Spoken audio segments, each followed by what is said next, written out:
This is New Orleans today. For more than 200 years, mistress of the Mississippi, queen of the Gulf. Traditionally known the world over as a sleepy land of dreams and Mardi Gras, blues and bouillabaisse, jazz and jambalaya.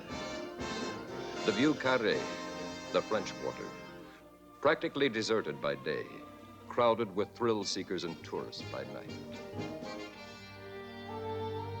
But in the last dozen years, New Orleans has come wide awake, full of ambition, made itself the second largest port in the United States, next to New York. Annually, 3,000 ships use the fine harbor facilities, handling nearly $2 billion worth of cargo. Fortunately, so far, the port of the legendary Jean Lafitte has been free of the dock pirates and racketeers who have been stealing $250 million a year in New York Harbor alone. Has New Orleans been painstakingly vigilant or just plain lucky? Senator Ellender of Louisiana has this to say. A $2 billion bonanza is an inevitable temptation to criminals. This picture shows how waterfront felons might attempt to infiltrate even a fine, carefully policed port like New Orleans. Once they get a foothold, it requires the most earnest, unflagging effort by public-spirited citizens to root them out, as you will see in this motion picture. The modern port of New Orleans still employs the shape-up, a day-to-day casual hiring system. The shape-up has been called an open invitation to waterfront criminals. But in New Orleans, this hiring system seems to be working out.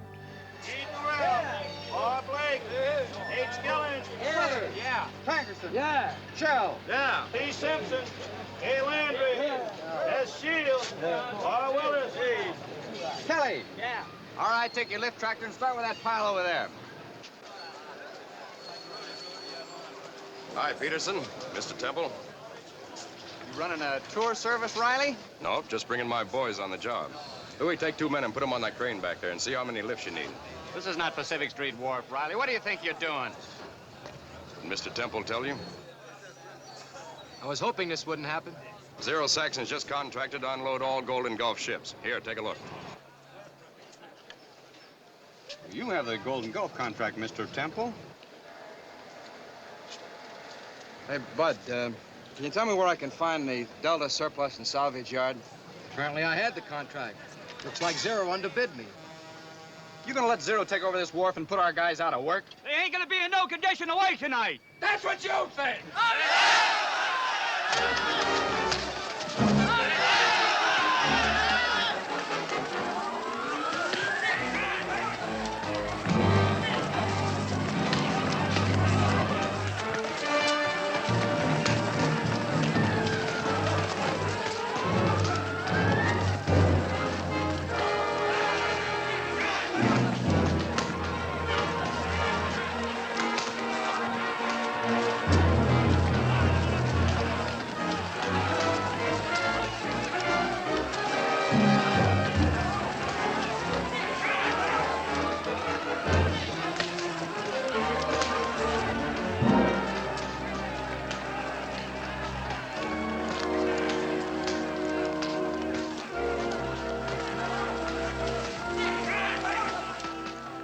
In the administration building of the Port of New Orleans, shortly after the riot, a committee from the Stevedores Contractors Association entered a complaint.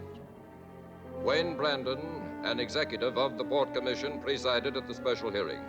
Frank Bauer, president of Cheney Steamship Lines, was seated next to Howard Temple, the complainant. Jack Petty, business agent for the Longshoremen, and Al Chittenden, president of ILA, were invited.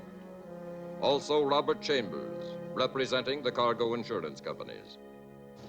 Gentlemen, we all regret the occasion that brings us here, but I can assure you that the committee is going to do everything it possibly can to get to the bottom of this transaction. I'm assuming, of course, Mr. Saxon, that you are paying fair rates. We check Mr. Saxon's wars regularly. Every man gets every penny he's entitled to. The committee finds no evidence of malpractice. The committee cannot act. Mr. Saxon could be investigated. Oh, no, not again. Our ships have been using Zero Saxon stevedore operations for years, and we're satisfied. However, we've paid more insurance claims for pilfered cargo on Mr. Saxon's docks than on all the rest of the harbor. And investigation... Just 1 minute, Mr. Chambers. That ain't exactly accurate. I've been investigated so much. Let's talk facts. Did anybody report any stealing? But the lost claims. Lost cargo, Mr. Chambers, ain't pilferage. Check the drivers that pick up the wrong loads, or check the stuff that's supposed to be loaded on ships in foreign ports and ain't. If any of my workers are caught stealing, I'd crack down harder than any of you would. And the union will back me up on this, right, Al? Sure thing. Under the circumstances, I'm afraid that there's nothing that we can do or say, Mr. Temple. That will be all, Mr. Saxon.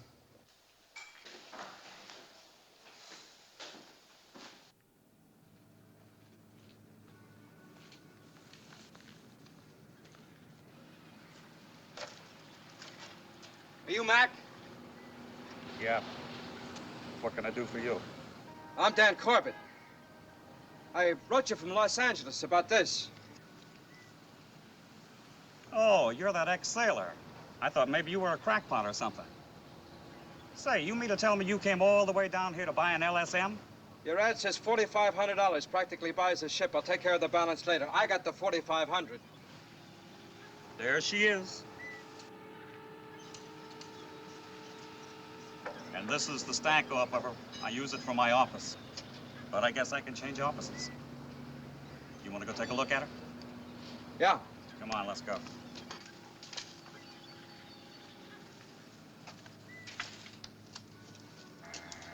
Yeah, I'm sure I can fix her up.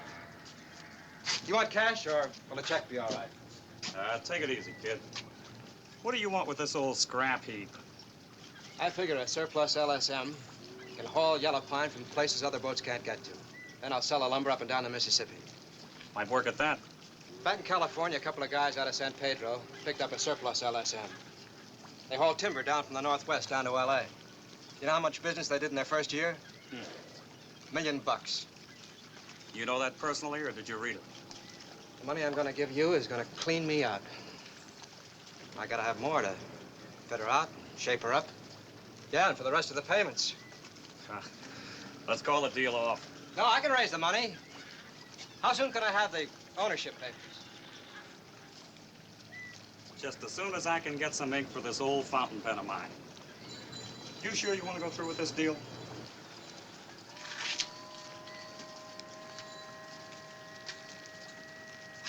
Yep, I'm sure. Okay. She's yours. It's a deal. Now I got to get myself a job. I'm going to stay near my boat, work on her whenever I get a chance. Ever try the docks? The docks? You call that work? When I've seen all they do down there is fight. Oh, you haven't seen them in their better moments, when they're relaxing. Do I have to? Wait a minute. I got something. Yeah, here it is. One of the Longshoremen gave me a ticket to their picnic out at Pontchartrain Beach tomorrow. Oh, no. Yeah, take it. Come on, take it and go. They'll all be there. And there's no cooler spot in town than Pontchartrain Beach on a Sunday afternoon.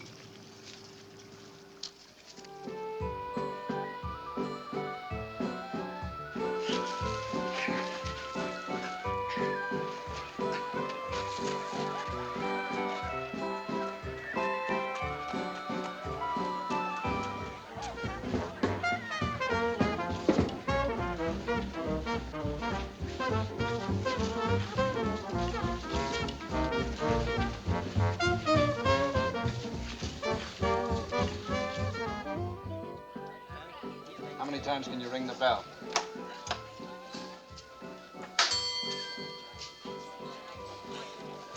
Just call me Big Nothing. Want to try this one? Say, who do I thank for this date anyway? You or the boyfriend? Boyfriend? Well, somebody brought you to this shindig. There it is.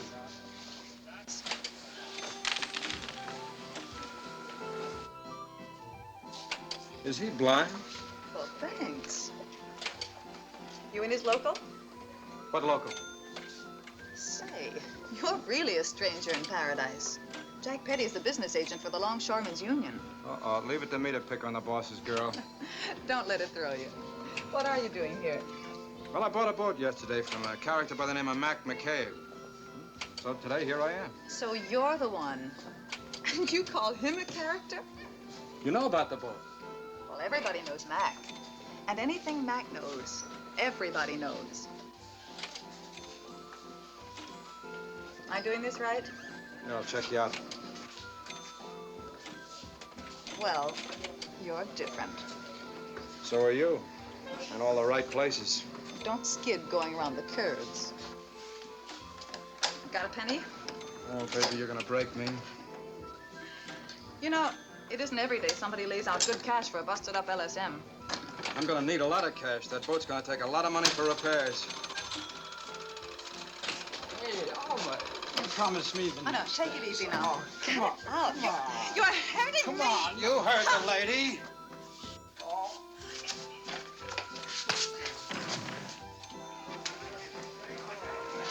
Mister, you can hit. You know what he is? Drunk? He's the light heavyweight champ of the Longshoremen's Union. He's still drunk. Who are you, kid? Dan Corbett, president of a boat line. Who are you? Let me handle this, Jack. Get his weight. 175. Every bit of it. You've, been eating good. Navy chow. 3 times a day.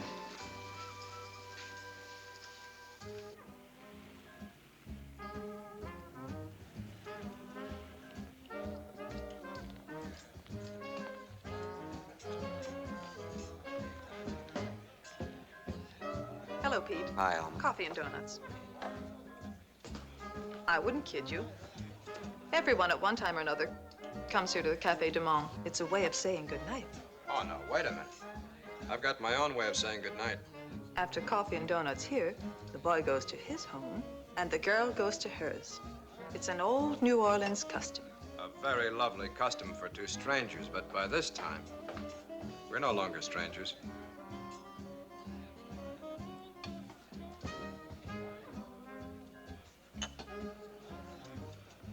Thanks, Pete.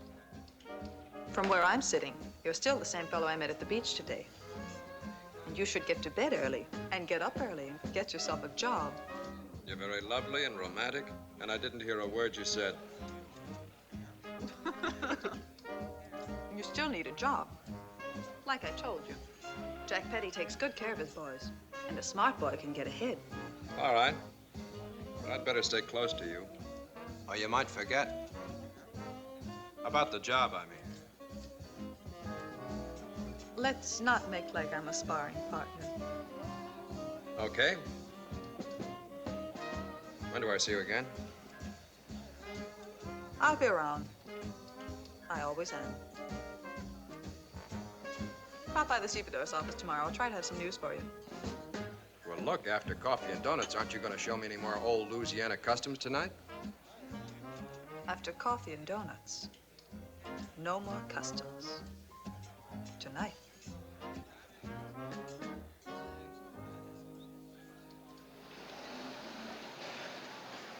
Okay, Charlie, hire your crews.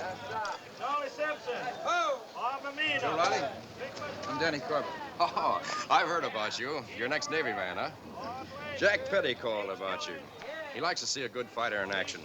Alma Mae called Petty. What's her interest? I wouldn't know. Check. So you own half of a ship, hmm? Why do you want to work here on the docks? Eat, learn the ropes. Might come in handy when I get set up. Got a big operation in mind? No, just want to get ahead, stay there. Check. Say, how come all these guys wear cigarettes behind their ears? That means they want to invest in a steady job. Come again? Look, there's 77 wharves in this port. And the only way that Zero Saxon can get enough contracts to keep his men busy is to underbid the other companies. It's just one of the tricks of the business. Well, how can they underbid if they pay union rates? Unless they kick back. Kick back? You make it sound like a dirty word. A kickback's a kickback in any language. Sure. Let's say they invest their money. Every man wants to work for Zero Saxon because they know when they work for Saxon, they work every day. It pays off in the long run. Cigarette?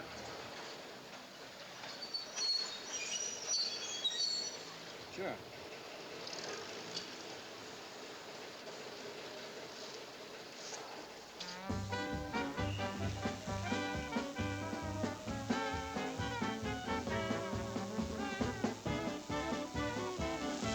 Wives, they're all the same. They always like to keep you waiting. Music sounds good. Just wait until you taste these famous pork chops of Diamond Jim's. They're really something. Later on, we'll take you around town, show you the real New Orleans. Sounds great. But I still don't know anything about the date you've got for me. Ah, something special. Someone you'll really like to meet. Someone that's right up your alley.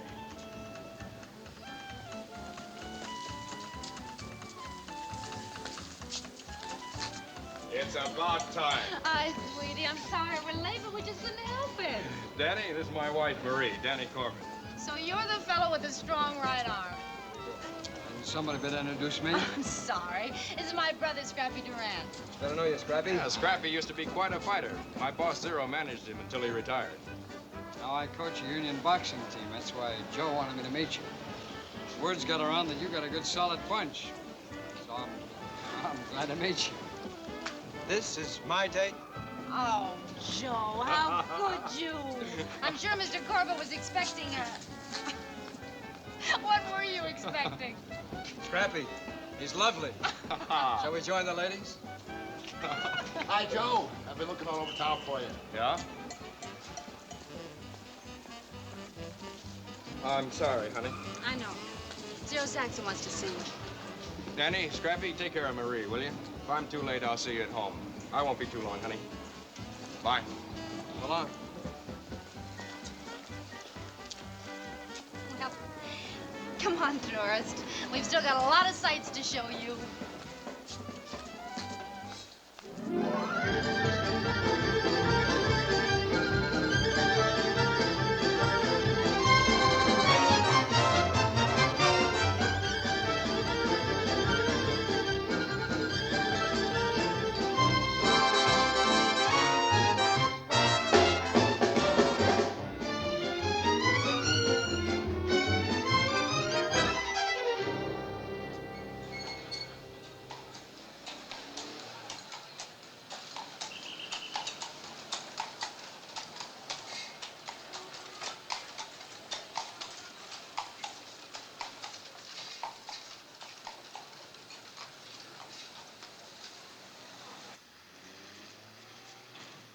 Keep the change.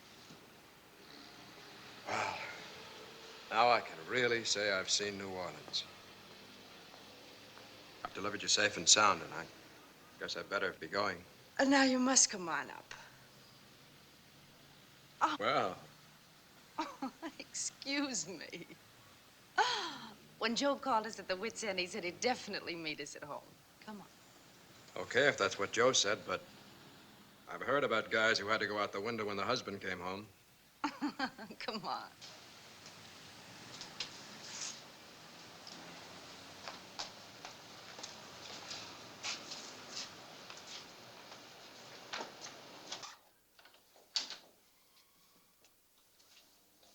Joe?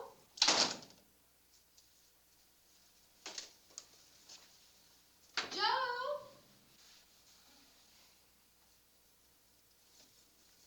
Maybe he's asleep on the balcony.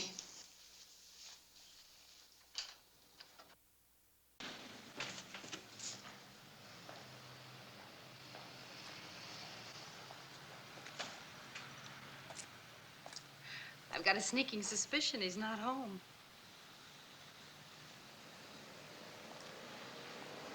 Sorry you were saddled with my brother and me. I guess it wasn't much fun. I had a swell time. Thanks for being polite. No, honestly. You got a beautiful layout here. Must have cost a lot. I'm gonna have one like it soon. When your ship comes in? Oh, you heard about it too. My boat. Should be all mine in about a year. Doesn't that cost a lot of money? It does. But I'll get it somehow. Don't let it cost too much, Dan. What do you mean? You seem like a nice fellow. Stay that way. Nice. You sound like you expect something to happen. Why not? We're living on top of the waterfront. Anything can happen. Like what? I don't know any of the answers. Only questions.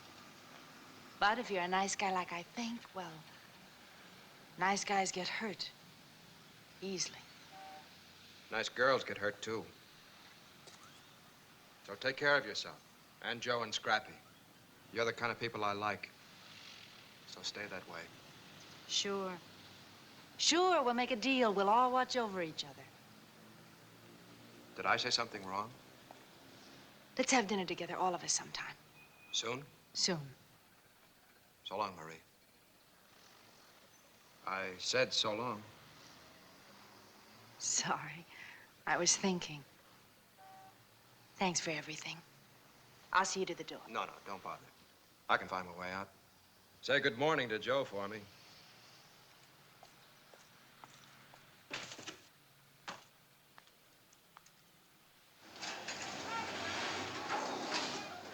How you doing? Okay, that's the last of this lot. Give me the list. I'll check it off in the cargo book. No, I want to do it. I still want to learn all the angles. Hey, you guys! We just unloaded this stuff. It hasn't been checked. What are you doing? Confidentially, we're loading a truck. Confidentially, let's see how fast you can unload it. You guys are picking up the wrong cargo. Let's see your papers. Go build your papers, bud. Look, I just checked the manifest. This stuff goes by train, not truck. Come on, come on.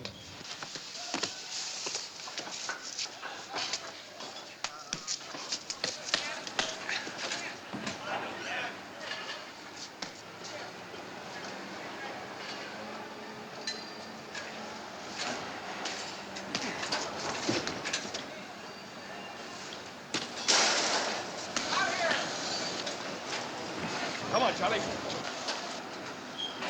All right, break it up. Come on, break it up. What gives?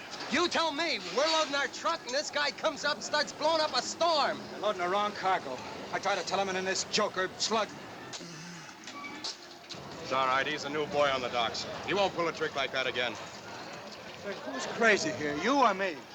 All right, boys, let's move cargo. Come on, you men up there, too. Let's go. All right, dock your time.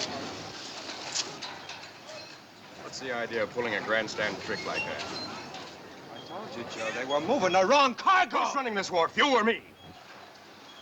Look, if there's a mistake, whose responsibility is it, yours or mine? Okay, Joe. I guess I was overanxious. Go on, get back to work.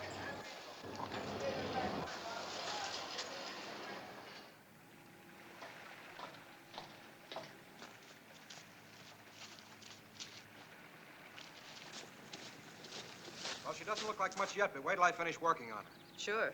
Just like a woman. Enough paint, she'll look as good as new. Yeah. All your life, you try to figure the angles. Then one day along comes an old, rusty, beat-up LSM, and you know you got this whole living deal licked. It's funny. I've never yet found anything that could mean that much to me. Maybe I'm figuring the wrong angles. You're a lonely girl, Alma, baby. Somebody told you. No, I saw it on your face the first day I met you. You're no fun when you're serious. Look, what's the pitch? So far, I don't know a thing about you. Every time I start talking about you, you clam up like I was a one-man investigating committee. Nothing to know. Nobody lives in a vacuum. Hey, that's real deep stuff. Another guy on the hook? One you can't talk about? Can't talk about? Just a guy. Let's talk about the boat, hmm? Look, I'm not the marrying type either. I figured as much. What are you doing tonight? My turn to show you the town from top to bottom. I've saved up some dough. You and your boat both know where you're going. Save your money for that.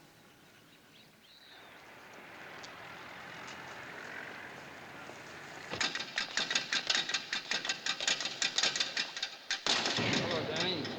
Hiya, Scrappy. Danny, I want you to meet a friend of mine, Pete Herman. Pete's the ex-bantamweight champ of the world. Pete, this is Danny Corbett. And a friend of Scrappy's a friend of mine. Glad to know you, Pete. Hi, Petey. Hi, Scrappy. Hello, Ralph. Ralph, you know Danny Corbett? No, I don't believe I do. Danny, this is Ralph Tupaz. Hi, Danny. Glad to know you, Ralph. Pleasure. Pete, could I see you for a second? Excuse me. That's all right. Sure. Changed your mind, huh? Decided to fight after all. I need the training to be a longshoreman. Huh? Mind if I use the gym? No, go ahead. It's all yours. Thanks a lot. Say, Scrappy. Yeah, Danny. You're a friend of Joe's, aren't you? Joe and Marie both, and my whole family. Why? Oh, nothing. I was just wondering how he does it, on what he makes as a dock boss. That apartment. Joe's all right, Danny. Well, I didn't say he wasn't. Just said they live very well. Now, look, if you think that Joe's all right, you hear? Stop shadowboxing with me. I like Joe, too, and Marie. Yeah, I kind of think you do, Dan. So? Well, Dan, it's like... I shouldn't talk it over with you.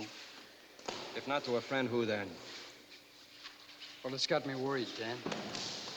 They're not as happy as they used to be. I thought that was one marriage that'd really work out, but now... Well, now I just don't know. I'm having dinner with them tonight. Huh? Some sort of celebration, Joe said. Yeah. Marie's making jambalaya. Jambalaya. Yeah, that's it. I always thought it was the name of a song. What are they celebrating, you know? I know you got a good right hand, Denny.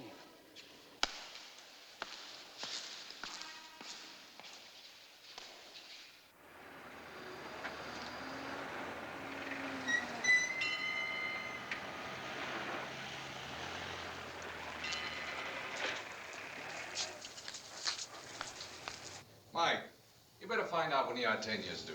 Artenia? That makes 5 about all we're set to handle. And that's it. We mustn't be greedy. We're young yet.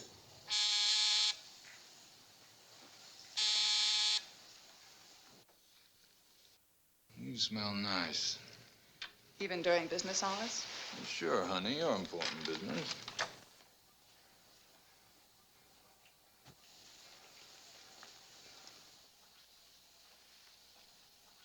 Hello, Zero. Hi, Joe. You suppose we could have a little talk now? Sure. Well, there's something I've been wanting to do for a long time, and now I finally got the chance. How do you mean, Joe? A fellow's offered to set me up in my own stevedoring outfit, so well, I'd like to step on. You really think you could pull it off? Big job, big headache. Big chance might mean a big flop. Well, I've learned a few of the tricks from you, Zero, and I can get the Franklin line contract to start with. I'll bet you can at that. Well, that is, naturally, if you're not interested in the contract yourself. You know I'm not, Joe. I never was. Okay, everybody, let's wish the best of luck to Boss Reilly. Thanks, Zero. Thanks, everybody. How about a drink, Joe? No, I've got to run along. Marie's waiting for me. Thanks, Zero. Bye.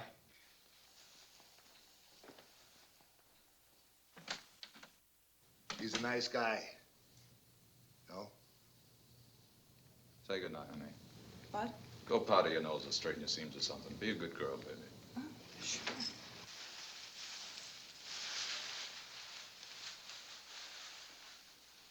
You know something? He'll go far.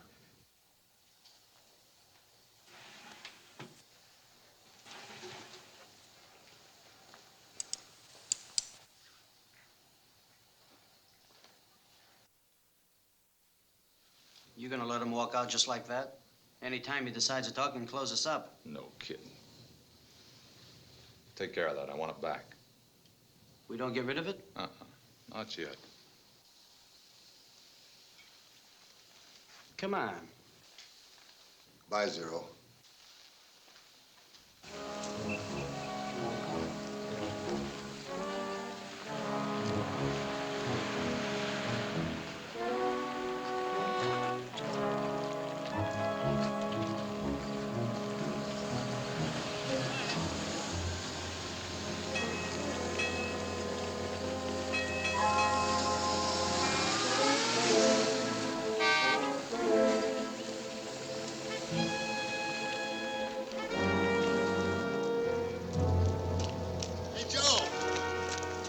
Hiya, Joe. How about a drink? Well, look, it's like I told you upstairs, fellas. Marie's waiting for me with dinner. So she'll wait a little longer. Sure, what's the rush? Oh, it's really getting late. I gotta get going. Looks like your hand's kind of stuck to my arm. Let's go someplace. And talk.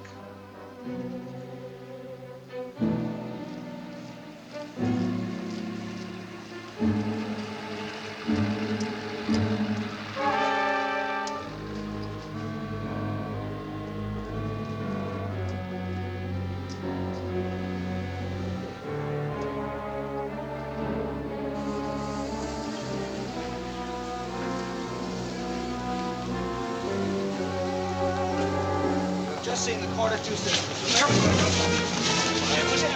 She's late.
Joe's been working hard lately.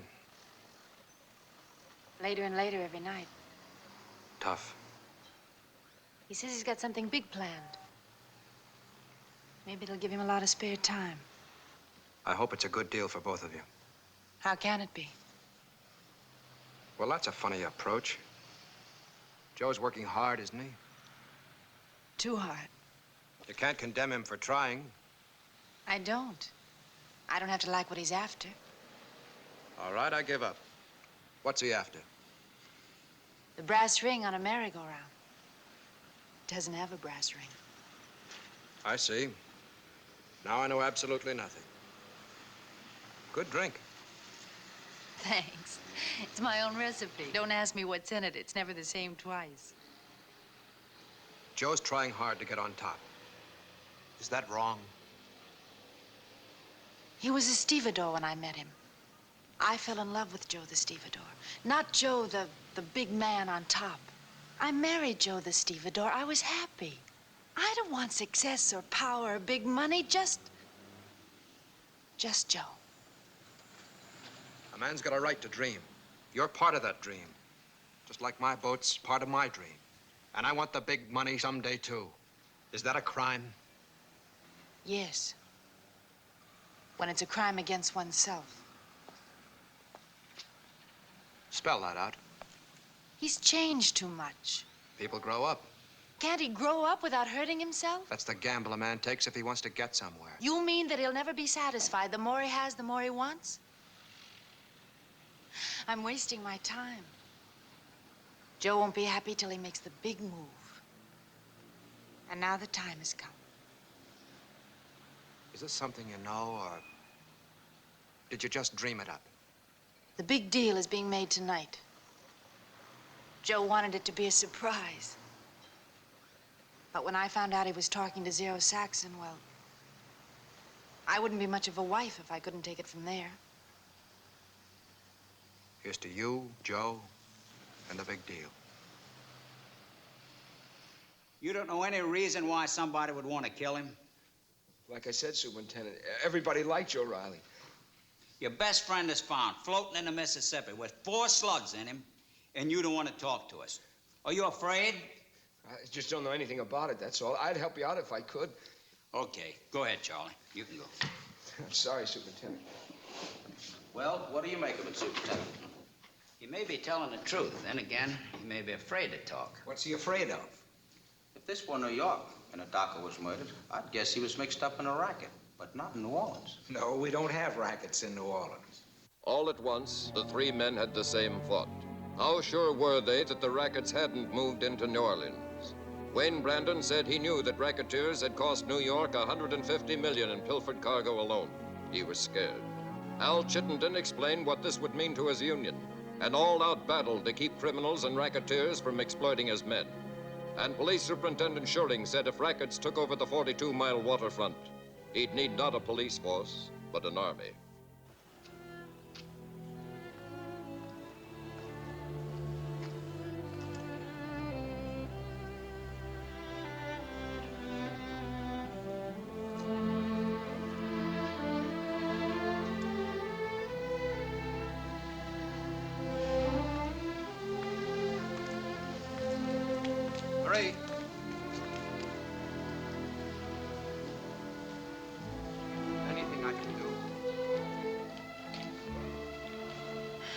Uh-uh.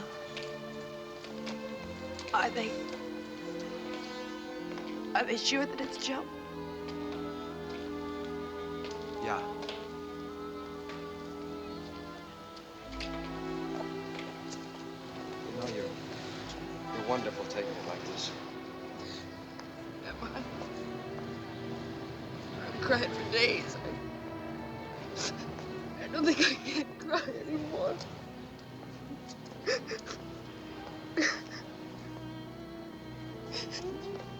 I knew he wasn't coming back. I knew they killed him. How could you know? I knew that Joe wanted to quit. But he didn't come home. I knew right away what had happened. Just because he wanted to go into business for himself, Marie, it doesn't add up. I wish I knew. I wish I knew. I know. The man I married didn't just disappear. I lost him a long time ago.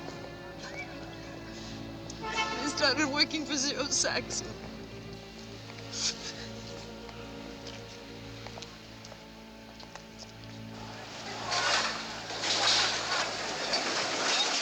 How are you, Mr. Saxon? Is there anything I can do for you, Mr. Saxon? No.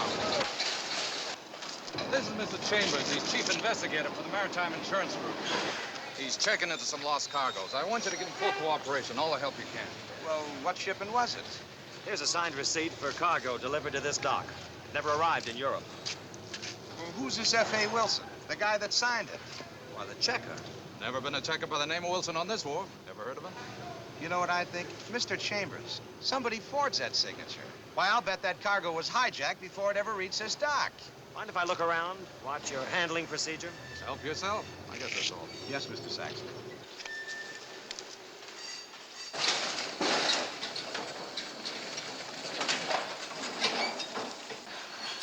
Look, Mac, I said nobody opened these crates. All right, then I won't move them. You pick on that load. Get your rig out of here. Or we call the union. Yeah. Go ahead, call him. Read the rules. The driver's got a right to examine any cargo. He can refuse to pick it up. What's the trouble, driver? The last time I picked up a load here, I got a hold of the wrong stuff. This time I want to see what I'm getting or I don't move it. Why don't you check the crate markings? I checked them last time. I still got the wrong cargo. I don't understand. Can't we open a couple of crates just to satisfy him? No, you let one driver open the crates that all want to do it. We'd have pilferage and losses all over the docks. You have plenty of losses right now.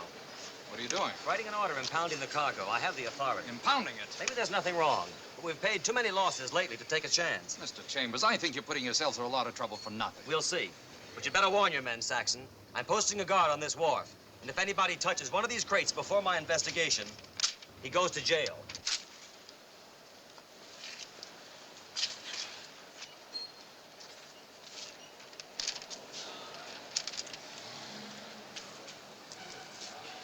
That's the deal you stepped into, Ed. We can't touch it without going to jail.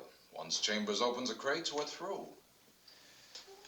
A hiring boss has got to know something about handling delicate cargo. How about it? What do you think I got sent up for? The reason I asked, Dura Chemicals got a big shipment going out of Julia Street Wharf tonight. Here, take a look. Wow. Those solvents are tricky. Juggle them wrong and they'll blow up in your face. That's what I thought. It's kind of a tough deal for somebody new on a job. But you pull this off, Ed, you got a 3-year contract with clear sailing. How about it? Keep that guard up. Danny? Hi. When are you going to work out? Well, not tonight. A few minutes ago on the night shift. You don't want to overdo that working department, you know. Got to. The boat? Yeah. How you doing in the dough department, Dan? That must cost a lot of scratch. Not too good. Costs too much just to live. Huh? You ever think of fighting, Dan? Oh, I don't mean amateur. I mean pro. That's big money and quick. Can't be so great if you quit. Had a great record, right on top. All of a sudden, boom, you retire. Can't be such a great career. You're gonna be late for work, Danny. You know, you're right.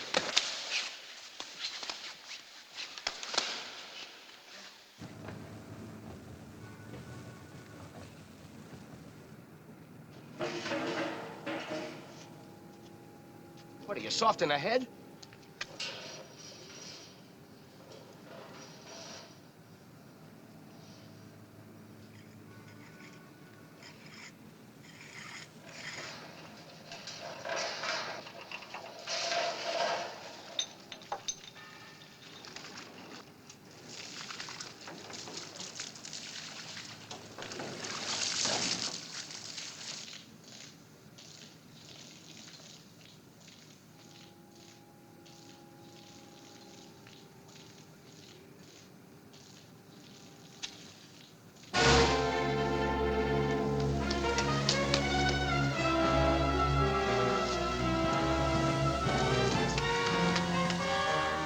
crazy? What are you trying to do?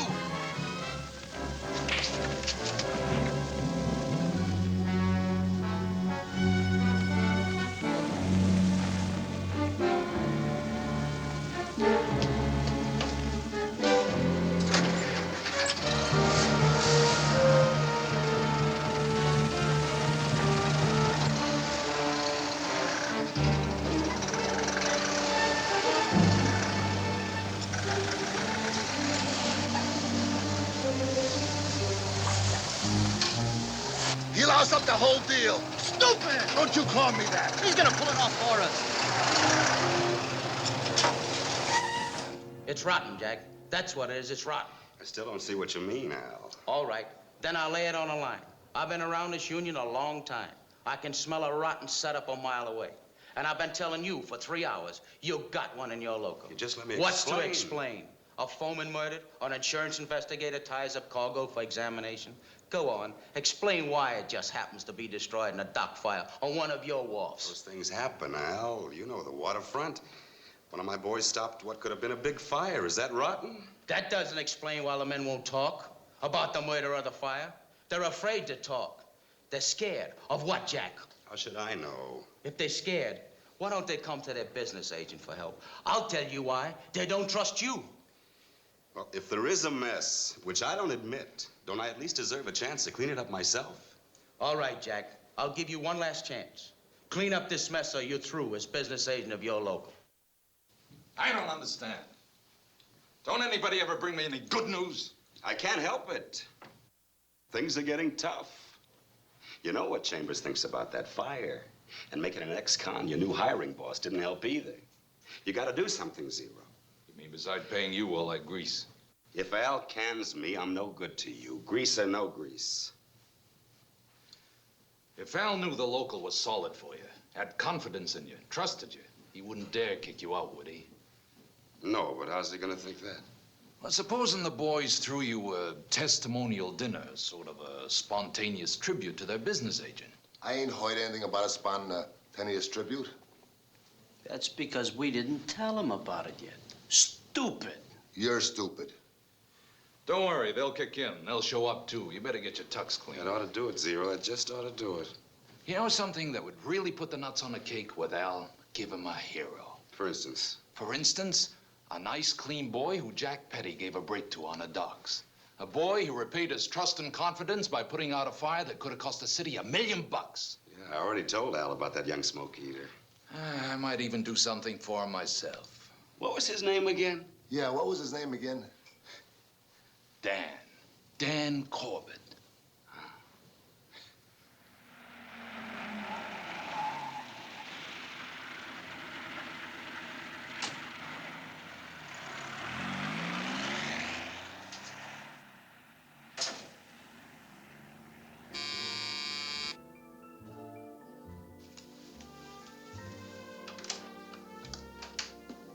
Hello. Well, my protege. They gave me your message that you wanted me to stop by. I hope you like martinis.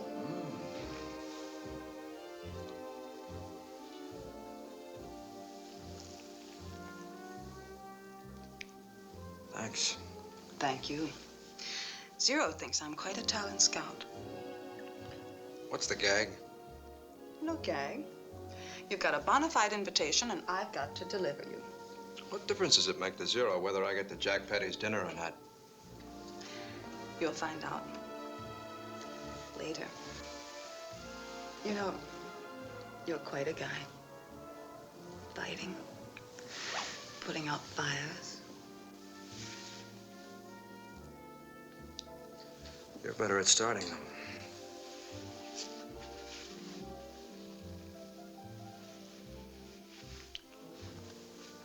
Thought you were Zero's friend. I'm my own friend. I do as I please. And so, ladies and gentlemen, it isn't very often that a man will risk his life over and above the call of his job. You know about the incident of which I speak. You've read it in your newspapers. I wonder what would have happened if this fire had gotten away. It probably would have meant a lot of docks burnt, millions of dollars of property loss, and lives, and been a disaster in our community. And it was all prevented by this one man. And so tonight gives me a great deal of pleasure to have an honor performed here, and I'm going to call on the chief of the New Orleans Fire Department, Howard L. Day, to present a certificate of merit to this courageous young man. Chief Day.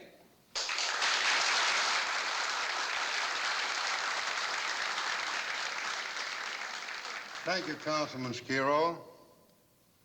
Ladies and gentlemen, on behalf of the citizens of New Orleans, it gives me great pleasure in presenting this certificate of merit to an outstanding hero, Mr. Daniel Corbett. What idea was that? Go on up. Go on.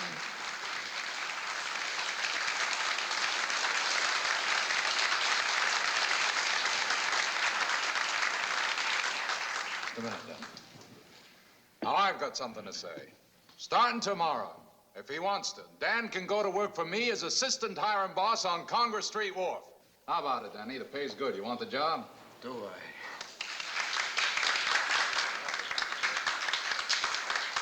And who do you suppose picked our young hero? Gave him his break on the docks. That's right, our guest of honor, Jack Petty. Now, you know, Jack, he hates to make speeches. But even without speeches, Jack knows how we all feel about him. But in case he should ever forget, the boys in his local all chipped in and got him a little reminder.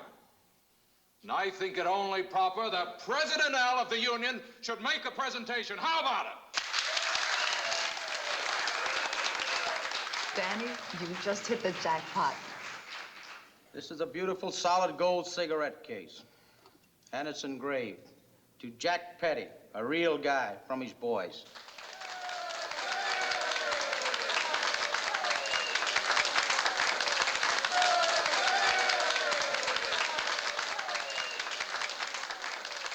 Congratulations, Jack. Thanks, Al. And just so's everybody will go home with something, there are souvenirs for the ladies. Come on, pass them all out. Compliments of Zero Saxon. Expensive stuff, huh? Zero always thinks things are okay if they smell pretty. Compliments of Zero Saxon. Cost every man on the dock a day's pay. I can't stay, Charlie.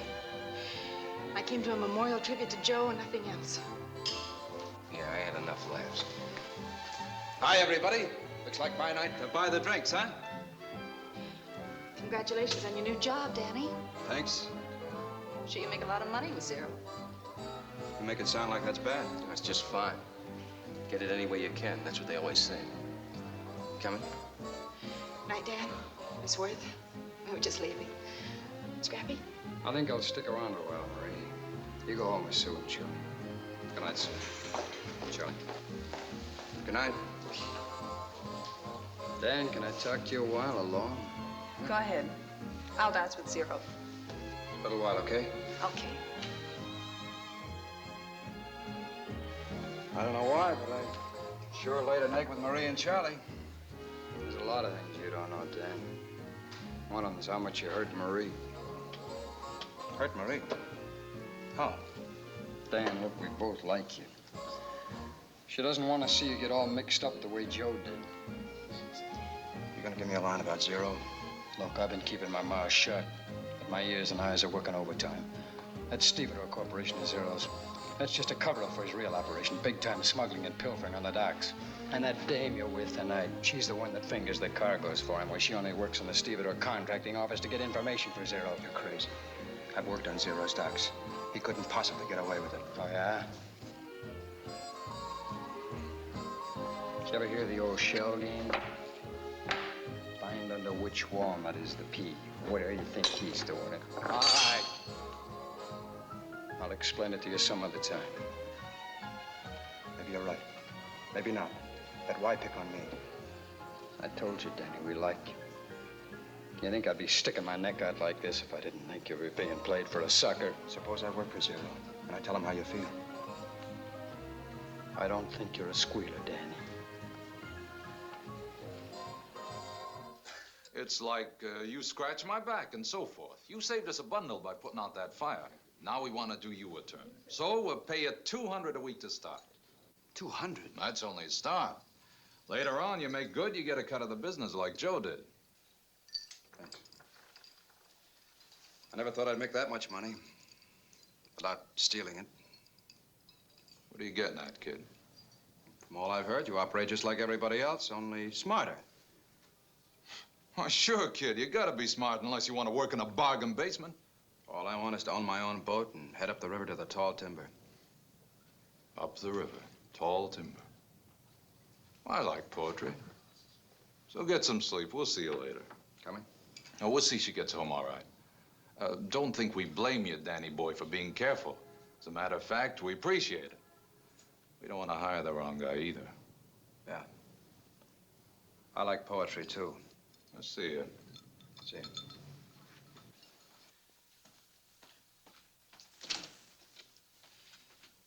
Who got to him? How do you mean?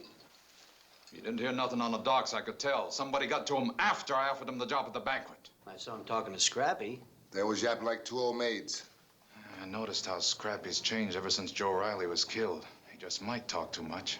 Marie's his sister, and he's her brother. You know what I mean? Can't stand the heat of another killing. Unless maybe we got Scrappy one more fight.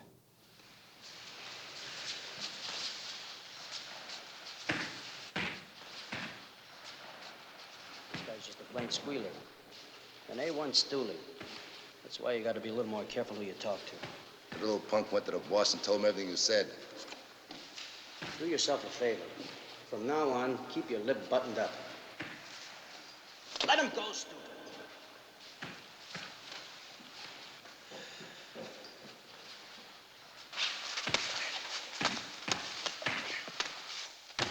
All right, that's enough. Scrappy! Okay, double-crosser.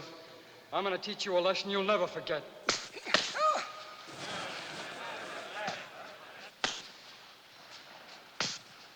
Come on, fight!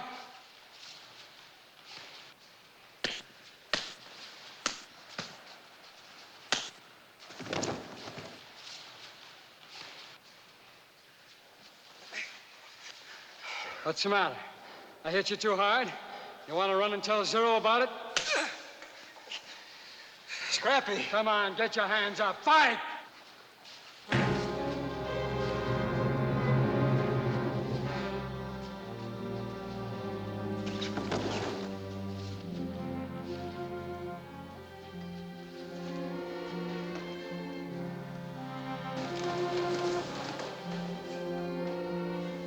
Dead. I couldn't. I didn't hit him that hard. What made it work out with you? You never worked out with anyone. He wasn't sparring. He came in the ring like a wild man. Funny. Just a couple of minutes ago, you was talking to Deuce Big Mike. Now?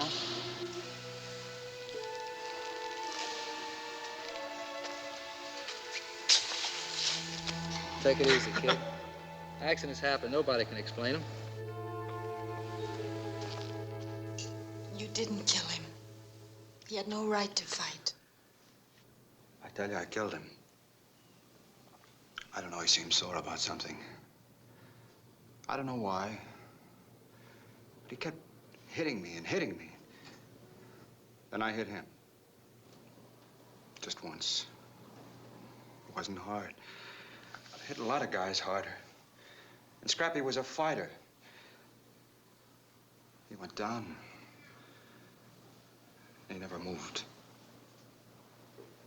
I've been trying to figure it. Why? Why? His heart. What about his heart? He had a bad heart. The doctor told him another fight would kill him. Who knew about this? Just a few. Scrappy was too proud to let on. That's why he quit the fight ring. Zero knew. He used to manage him. Deuce and Big Mike were there. They'd been talking to him. I got it.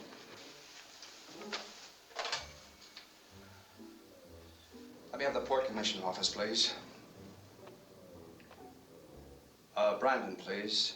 Mr. Brandon. Mr. Brandon, this is Dan Corbett.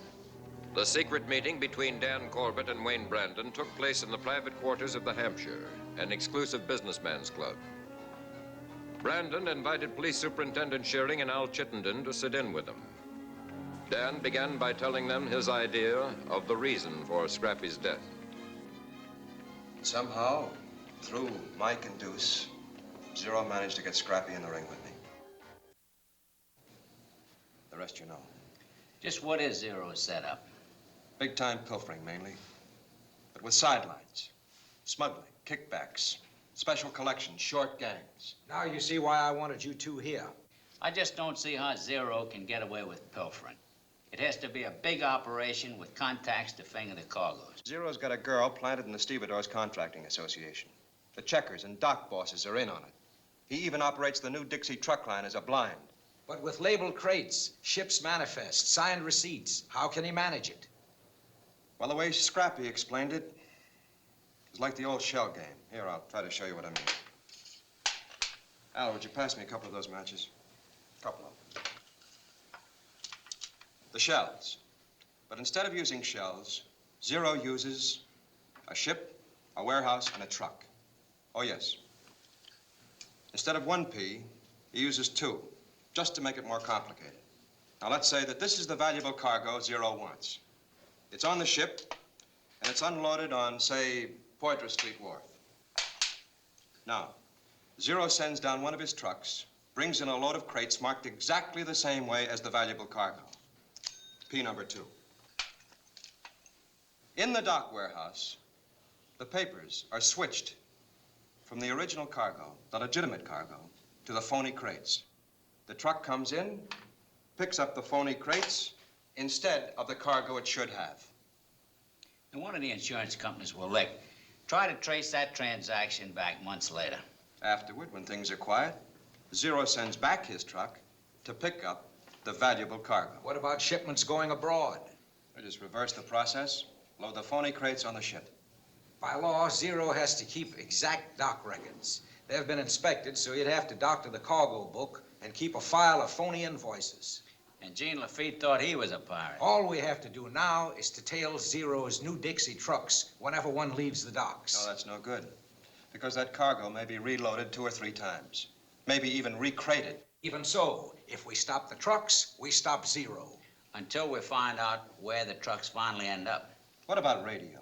The Navy used radio oscillators and directional antenna as locators. Now, if we could plant one of those small transmitting oscillators in the stolen cargo on the docks, why, your radio cars would have no trouble following that cargo, no matter how many times it was transshipped. Our radio section could rig up the oscillators, but then... what?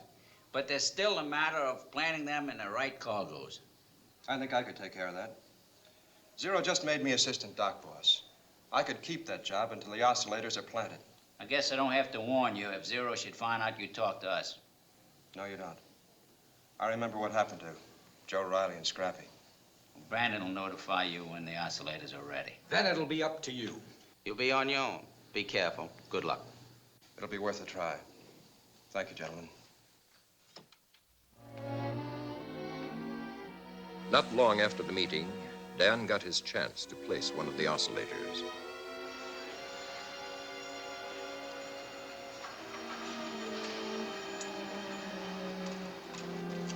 What do you think you're doing? Oh, the corner of the case was smashed. I was just nailing it up. Anybody catch you doing that kind of work, you'll have the union on your neck. Oh, thanks a lot. See, I don't know all the union rules yet.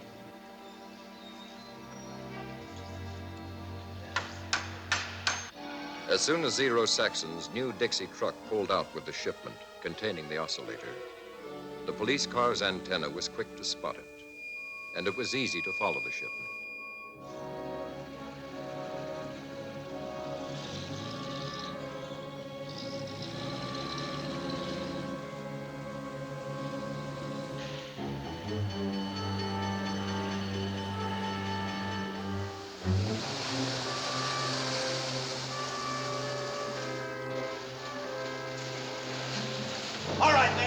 stuff over.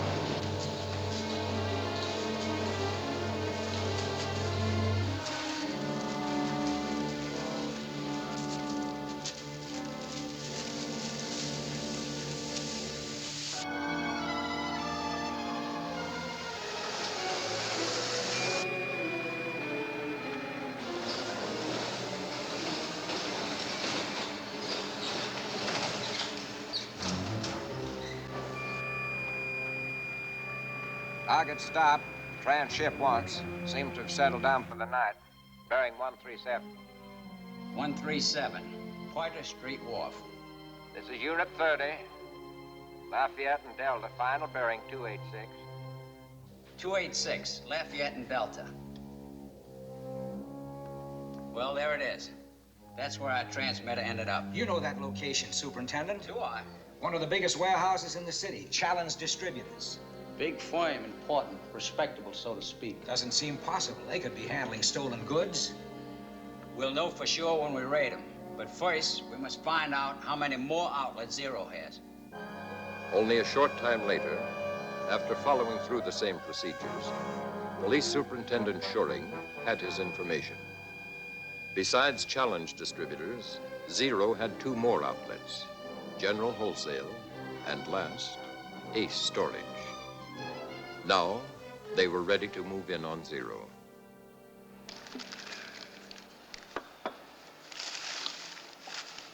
Hey, Frank, what's this all about?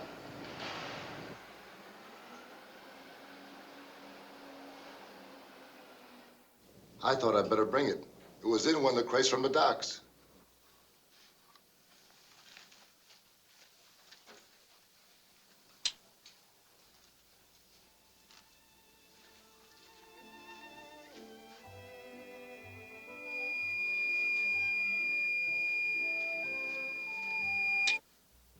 Somebody's getting too smart. I don't like clever people. What is it, Zero? It's a small transmitter to trace those crates by radio. The police? You better pack all this stuff back in the crates like it was. Get it back on the docks pronto. What about the dock records? They checked those receipts against the cargo book. We'll fix the records. Get going. What are you doing? Thought I'd call up and get the boys started. If they planted oscillators, that bugged the phone too. Do as I told you. Okay, Zero. This thing didn't crawl in that crate by itself. Somebody helped it. Somebody who's a little too clever to be around anywhere.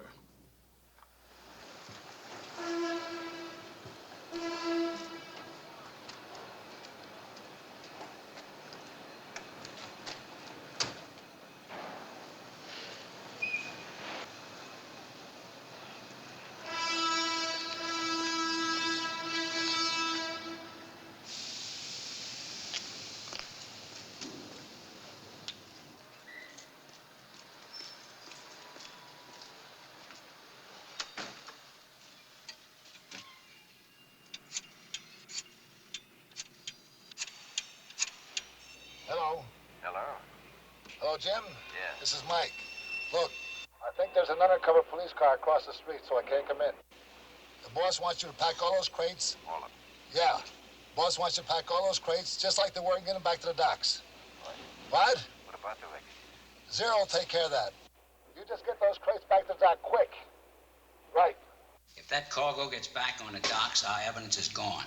If we stop the trucks, they'll know we're monitoring their warehouse calls. I think we can fix that.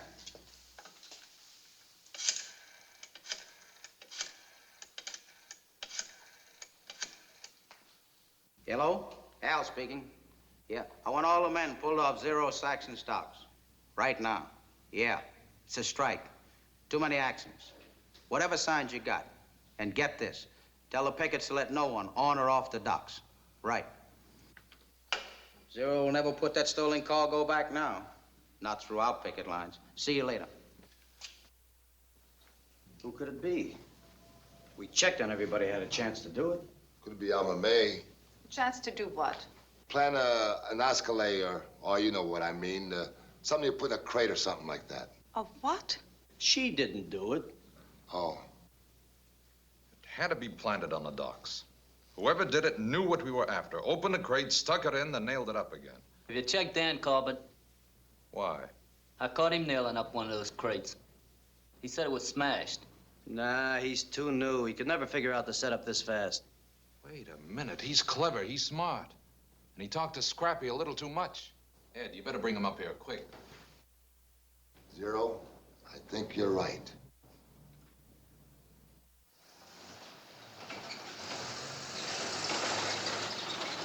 This is Special Unit A outside the Challenge warehouse. Loaded truck just came out of the building and turned down toward the docks. Over. Okay, we've got it. Just sit tight where you are. This is Superintendent Shuring. Dispatch the 3 special details to the warehouse. I'll be with the dock detail.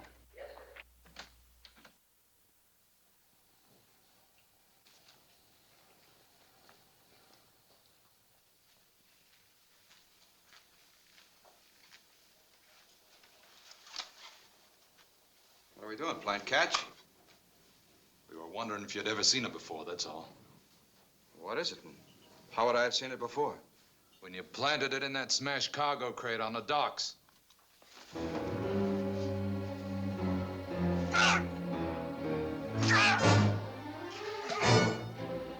Very clever and smart, Danny boy. Now don't start acting dumb. Talk.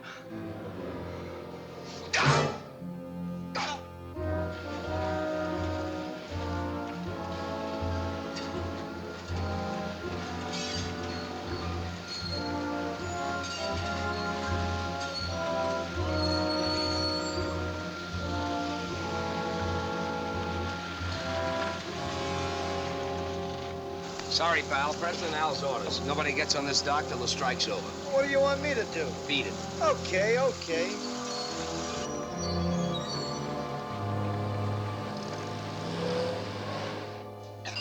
Hold it. Yeah? What? A picket line on all my docks? No, you sit tight. We'll handle it. The union boss has pulled all his men out for contract violations. The truck can't get through the picket line. That does it.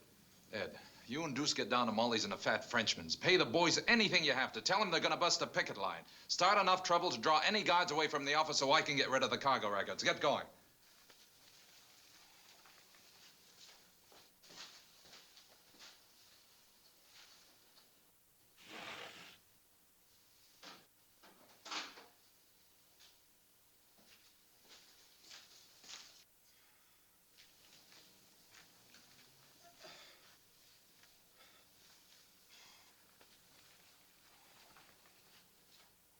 Why give him a gun? Because it's the one that killed Joe Reilly, that's why. If he has talked, a nice murder charge complete with a beautiful set of fingerprints might make him change his testimony. I'll leave you to watch him.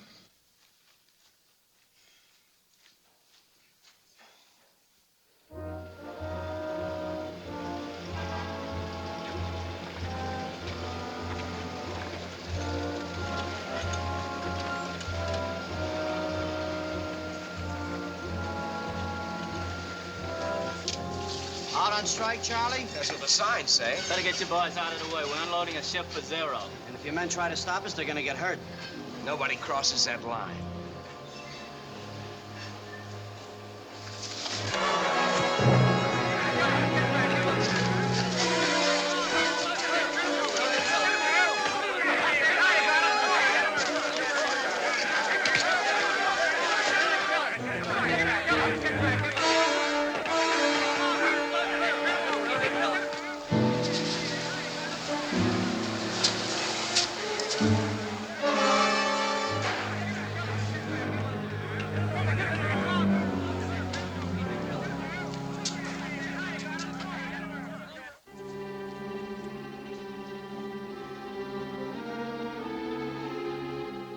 Talk to the cops. They'll give you a break.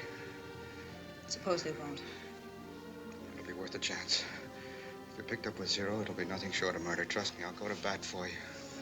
Shut up, you punk.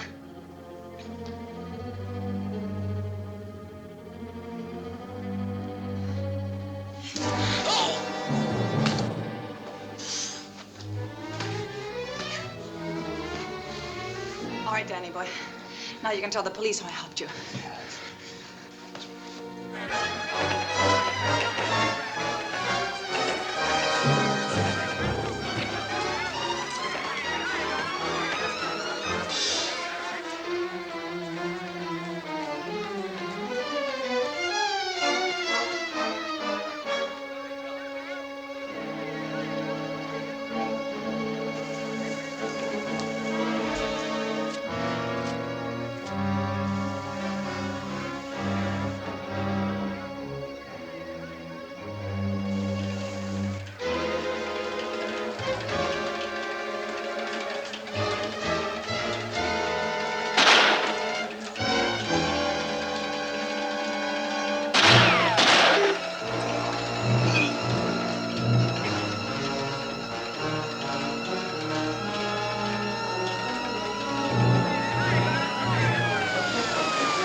It's almost mine.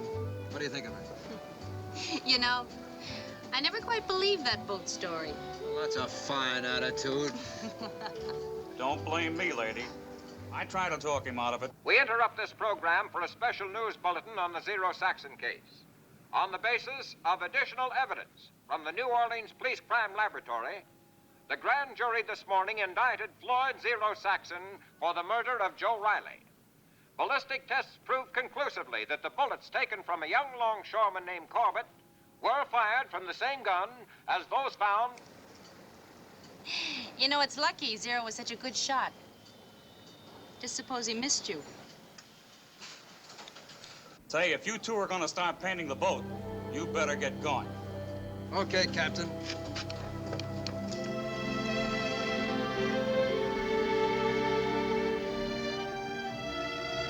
So a young California ex-sailor trying to buy a boat happened to be the key to breaking the waterfront dictatorship of Zero Saxon, which had threatened the position of historic New Orleans as the second greatest port of the United States.